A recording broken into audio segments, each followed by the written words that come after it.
Spooky in love के episode 8 की शुरुआत यूरी के उस जगह पहुंचने से होती है जहां एक शव को गुप्त रूप से ठिकाने लगाया गया है। हालांकि यूरी को पता नहीं होता कि हरी उसका पीछा करते हुए वहां तक आई है। हरी पास में छिप जाती है और अपने फोन से चुपके से यूरी की रिकॉर्डिंग करने लगती है। तभी गैंगुक भी वहां पहुंच जाता है और यूरी के साथ छिप जाता है। हरी यूरी को ढूंढते हुए पूरे इलाके में तलाश करती है और आखिरकार उसी बिल्डिंग में प्रवेश कर जाती है जहां यूरी और गैंगुक छिपे हुए हैं। लेकिन इससे पहले कि वो उन्हें ढूंढ पाती, अचानक बिल्डिंग में पुलिस के सायरन गूंजने लगते हैं, जिससे हरी को तुरंत वहां से जाना पड़ता है। खतरा टलने के बाद यूरी और गैंगुक छिपने की जगह से बाहर आते हैं। गैंगुक यूरी की कॉल मिस करने के लिए उससे माफी मांगता है और बताता है कि जैसे ही उसने यूरी का मैसेज देखा, उसने पुलिस को इटलिया भेज दिया था। बिल्डिंग के अंदर एक और शव मौजूद है। जब पुलिस अंदर जाती है तो उन्हें सीओ का शव मिलता है। हरी चुपके से पूरी घटना रिकॉर्ड कर रही होती है। हरी हैरान रह जाती है क्योंकि उसे समझ नहीं आता कि यूरी को कैसे पता था कि वहाँ एक शव छिपा हुआ है। यूरी की मदद करने के बजाय ये खोज हरी को उसकी अलौकिक शक्ति का इस्तेमाल उसके खिलाफ करने का एक और कारण दे देती है। बाद में हरी की मां डायरेक्टर गोम से मिलती है और उन्हें वो वीडियो दिखाती है। वो तर्क देती है कि यूरी का अजीब व्यवहार अब एक गंभीर समस्या बन चुका है। यूरी को रैना ग्रुप का नेतृत्व करना चाहिए, लेकिन वो बार बार मृत लोगों के पास दिखाई दे रही है और दावा करती है कि भूत उसे रास्ता दिखाते हैं। डायरेक्टर गोम भी मानते हैं कि कंपनी इस समय बेहद महत्वपूर्ण मोड़ पर है और दोनों एक असाधारण शेयर होल्डर्स मीटिंग बुलाने की बात करते हैं। उनका असली उद्देश्य बिल्कुल साफ है, वे यूरी को सीईओ के पद से हटाना चाहते हैं। इसके बाद हरी यह वीडियो यूरी की दादी के पास लेकर जाती है। वो बताती है कि जांग उनजू की मौत के मामले में भी कुछ ऐसा ही हुआ था।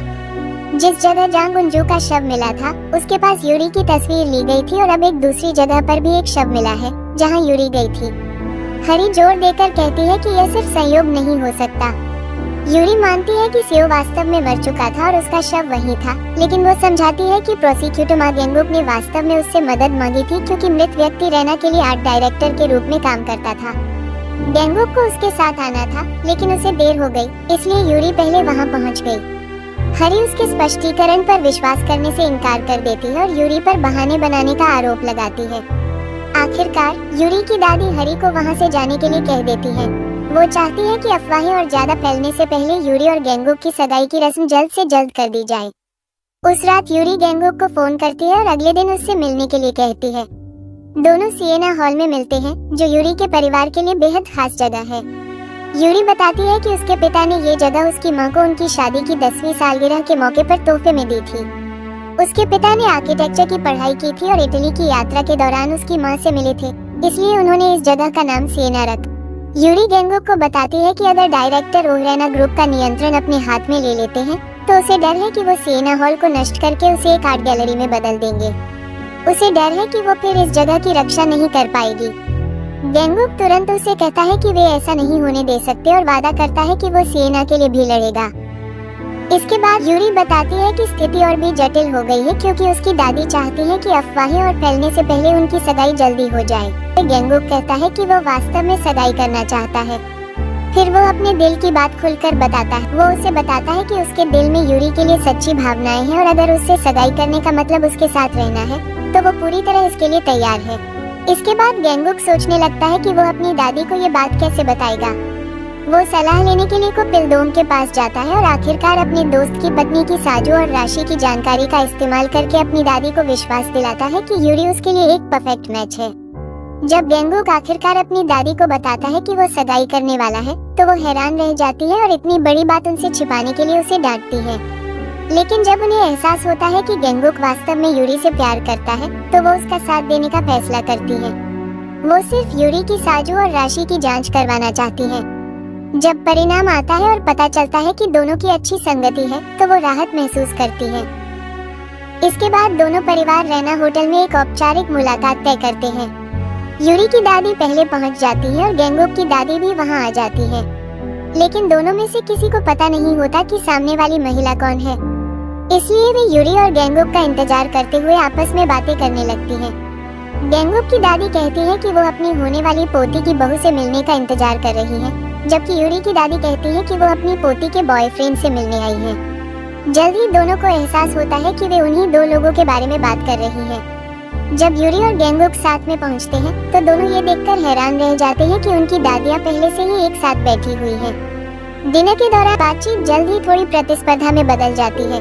गेंगुक की दादी इस बात पर आपत्ति जताती है कि गेंगुक को यूरी के परिवार के घर जाकर रहना पड़ेगा और वो गर्व से गेंगुक की उपलब्धियों के बारे में बताती है, जिसमें किसी प्रतिष्ठित यूनिवर्सिटी से उसकी पढ़ाई और सफलता शामिल है। यूरी की दादी भी पीछे नहीं हटती। वो बताती है कि यूरी भी बहुत पढ़ी लिखी है। उसने अमेरिका के वॉटन स्कूल में पढ़ाई की है और वर्तमान में होटल संभालती है, इसलिए यूरी को ऐसे पति की जरूरत है जो उसका साथ दे सके। गेंगुक तुरंत कहता है कि उसे यूरी का साथ देने में कोई परेशानी नहीं है।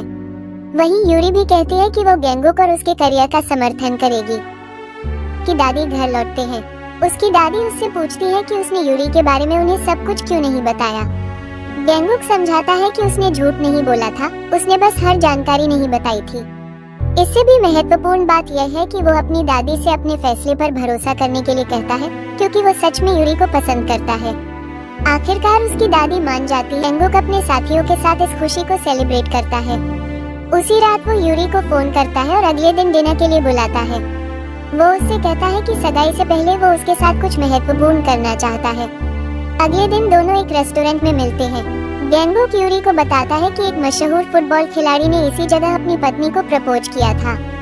ये सुनते ही यूरी को शक होने लगता है। जब डेजर्ट आता है तो यूरी चुपके से डेजर्ट में अंगूठी ढूंढने लगती है।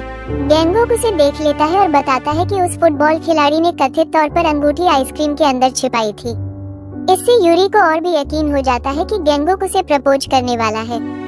डिनर के बाद गेंगुक यूरी को टहलने के लिए कहता है। पहले डिनर, फिर टहलना और अब बेंच पर बैठना, पूरी स्थिति बिल्कुल उसी कहानी की तरह हो रही होती है। आखिरकार गेंगुक यूरी से कहता है कि सगाई से पहले उसे कुछ देना है। वो अपनी कार के पास जाता है और एक बॉक्स लेकर वापस आता है। फिर वो एक घुटने पर बैठ जाता है। यूरी का दिल तेजी से धड़कने लगता है, क्योंकि उसे लगता है कि अब गेंगुक उसे प्रपोज करने वाला है। लेकिन जब गेंगुक बॉक्स खोलता है तो उसमें सगाई की अंगूठी नहीं होती, उसमें एक्यूपंक्चर की सुइयां होती हैं। गेंगुक गलती से गलत बॉक्स उठा लाया था कि यूरी इतनी हैरान होती है कि वो बस वहाँ से चली जाती है।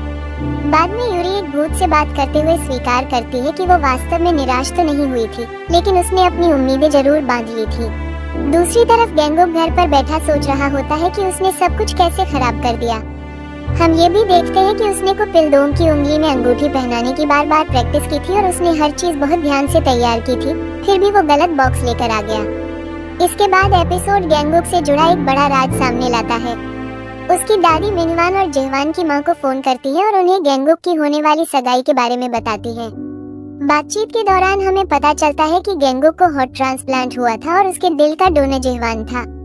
जेहवान और मिनवान जुड़वा भाई थे। एक फ्लैशबैक में जेहवान की मां उसे एक खास पेंडेंट पहनाती दिखाई देती है, क्योंकि उसकी दादी का मानना था कि यह उसे भूतों से बचाएगा। जेहवान मजाक करता है कि अगर वो और मिनवान जुड़वा है तो सिर्फ उसी को ये पेंडेंट क्यों पहनना पड़ता है। जब वो कम उम्र में मरने की बात मजाक में करता है तो उसकी माँ परेशान हो जाती है। वो उसे बताती है कि कुछ ऐसी चीजें हैं जिन्हें विज्ञान समझा नहीं सकता और उसकी दादी को ये जानकर सुरक्षा महसूस होती है कि वो पेंडेंट पहने हुए है। यूरी का बार बार आने वाला सपना हमें इससे भी बड़ा संकेत देता है। सपने में यूरी और जेहवान एक यॉट पर होते हैं। जेहवान अपना पेंडेंट उतारकर यूरी के गले में डाल देता है। वो उससे कहता है कि उसे जीना होगा और वो खुद मर जाएगा। इसके बाद यूरी समुद्र में गिर जाती है और जेहवान उसके पीछे छलांग लगा देता है। इस सपने का सही मतलब अभी भी साफ नहीं है, लेकिन ये बहुत मजबूत संकेत देता है कि यूरी का अतीत जेहवान की मौत से कहीं ज्यादा गहराई से जुड़ा हुआ है। इसी बीच मिनवान को पता चलता है कि यूरी की सगाई की तारीख तय हो गई है। यूरी खुद उसे यह बात बताती है, क्योंकि वो नहीं चाहती कि उसे ये खबर किसी और से मिले। मिनवान का दिल टूट जाता है। वो स्वीकार करता है कि वो यूरी को बहुत लंबे समय से पसंद करता है और उसे इस बात का अफसोस है कि वो पहले कोरिया वापस नहीं आया। वो यूरी से कहता है कि इस बार वो हार नहीं मानेगा, लेकिन यूरी अपनी भावनाएं साफ कर देती है। उसने कभी भी मिनवान को रोमांटिक नजर से नहीं देखा, लेकिन साफ है कि मिनवान के मन में कोई और योजना है। मिनवान गेंगुक की जांच शुरू करता है और उसके खिलाफ इस्तेमाल करने के लिए कोई कमजोरी ढूंढने की कोशिश करता है। जब उसे पर्याप्त जानकारी नहीं मिलती तो वो अप्रत्यक्ष रूप से गेंगुक पर हमला करने का फैसला करता है और डायरेक्टर गोंग से संपर्क करता है। गोंग ने अपनी रैना की हिस्सेदारी को गिरवी रखकर एक बड़ा लोन लिया है, लेकिन अब लोन चुकाने का समय आ गया है और हो सकता है कि वो इसे चुका ना पाए। अगर वो असफल रहता है तो बैंक उसके शेयरों पर नियंत्रण कर सकता है। मिनवान उसकी मदद करने की पेशकश करता है, लेकिन उसका असली लक्ष्य रैना ग्रुप में अपना प्रभाव बढ़ाना है। इसी समय यूरी की दादी को पता चलता है कि कुछ शेयर ट्रांसफर हुए हैं। उन्हें तुरंत एहसास हो जाता है कि एक और शेयर होल्डर लड़ाई शुरू हो सकती है। 6 साल पहले की तरह फिर से एक असाधारण शेयर होल्डर्स मीटिंग बुलाई जा सकती है, जिसका उद्देश्य यूरी को हटाना होगा। इसी बीच उनकी तबीयत भी अचानक खराब हो जाती है। अस्पताल में वो यूरी से कहती है कि सगाई और शादी जल्द से जल्द करनी होगी। वो शादी के बाद गैंगोक को कंपनी के शेयर देने की भी योजना बनाती है, ताकि कंपनी में यूरी की स्थिति और मजबूत हो सके। आखिरकार यूरी और गैंगोक की सगाई की रस्म का दिन आ जाता है। यूरी सिएना हॉल में गैंगोक का इंतजार कर रही होती है, लेकिन गैंगोक उसकी कॉल का जवाब नहीं दे रहा होता। बाहर तेज बारिश शुरू हो जाती है, जो यूरी को उसकी पिछली असफल सगाई की याद दिलाती है। उसकी बेचैनी बढ़ती जाती है और उसे डर लगने लगता है कि कहीं इतिहास फिर से खुद को दोहरा तो नहीं रहा। आखिरकार गैंगोक फोन करता है और बताता है कि वो पहले ही होटल पहुंच चुका है और बेसमेंट पार्किंग से ऊपर आ रहा है। लेकिन अचानक लिफ्ट रुक जाती है, लाइट्स झिलमिलाने लगती है और गैंगोक उसके अंदर फंस जाता है। यूरी उसे फोन करने की कोशिश करती है, लेकिन उससे संपर्क नहीं हो पाता। ठीक उसी समय मिनवान वहां आ जाता है। वो स्वीकार करता है कि वो लंबे समय से उससे प्यार करता है और उसे दोबारा खोना नहीं चाहता। यूरी उसे ठुकरा देती है और कहती है कि उसने कभी भी उसे उस नजर से नहीं देखा। लेकिन मिनवान उससे एक दर्दनाक सवाल करता है, अगर गैंगोक भी नहीं पहुंच पाया तो क्या होगा? अगर यूरी फिर से अकेली रह गई तो? वो यूरी की तरफ अपना हाथ बढ़ाता है, लेकिन यूरी उसका हाथ लेने से इनकार कर देती है और वहां से चली जाती है। इसी बीच गैंगोक अभी भी लिफ्ट के अंदर फंसा हुआ है, जबकि यूरी को अपने अतीत की आवाजें सुनाई देने लगती हैं। उसकी पिछली असफल सगाई की यादें वापस आने लगती हैं और वो घबरा जाती है। उसे डर लगता है कि कहीं इतिहास एक बार फिर खुद को दोहरा तो नहीं रहा। तभी अचानक लिफ्ट के दरवाजे खुल जाते हैं। गैंगोक बाहर निकलता है, उसका हाथ पकड़ता है और उसे टेरेस पर ले जाता है। वो उससे पूछता है कि क्या वो ठीक है।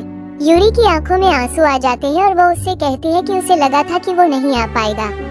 गैंगोक को समझ नहीं आता कि यूरी ऐसा क्यों सोच रही थी। वो उससे कहता है कि वो इस दिन का इंतजार कर रहा था और ऐसा कोई रास्ता ही नहीं है कि वो उसे छोड़कर चला जाए। अंदर जाने से पहले गैंगोक यूरी से कहता है कि उसे समझ नहीं आ रहा था कि उसे क्या पसंद आएगा, इसलिए उसने अपने हिसाब से कुछ चुना। वो एक बॉक्स निकालता है और उसे यूरी को देता है। यूरी उसे खोलती है और इस बार कोई गलती नहीं होती। अंदर खूबसूरत मैचिंग रिंग्स होती हैं। यूरी तुरंत रोने लगती है। वो स्वीकार करती है कि वो डर गई थी, सिर्फ भूतों की वजह से नहीं और सिर्फ इसलिए भी नहीं कि सगाई फिर से असफल हो सकती थी। उसे डर था कि गैंगोक नहीं आएगा। सबसे ज्यादा उसे इस बात का डर था कि वो उसे फिर कभी देख नहीं पाएगी। गैंगोक की आंखों में भी आंसू आ जाते हैं। वो यूरी को याद दिलाता है कि उसने वादा किया था कि वो जहाँ भी जाएगी वो उसके साथ रहेगा। यूरी आखिरकार रिंग बॉक्स को देखती है और गैंगोक के प्रपोज करने का इंतजार करने के बजाय खुद उससे पूछती है, क्या तुम मेरे मंगेतर बनोगे? गैंगोक मुस्कुराता है और हाँ कह देता है। दोनों की आंखों में आंसू और खुशी होती है। फिर गैंगोक यूरी को किस करता है और जब दोनों एक दूसरे को किस कर रहे होते हैं तो गैंगोक की आंखों से आंसू बहने लगते हैं। और इसी के साथ स्पूकी इन लव का एपिसोड 8 खत्म होता है। यूरी और गैंगोक आखिरकार एक दूसरे को चुन लेते हैं, जबकि जेहवान यूरी के अलौकिक संबंध और रैना ग्रुप की लड़ाई से जुड़े रहस्य अभी भी अनसुलझे हैं।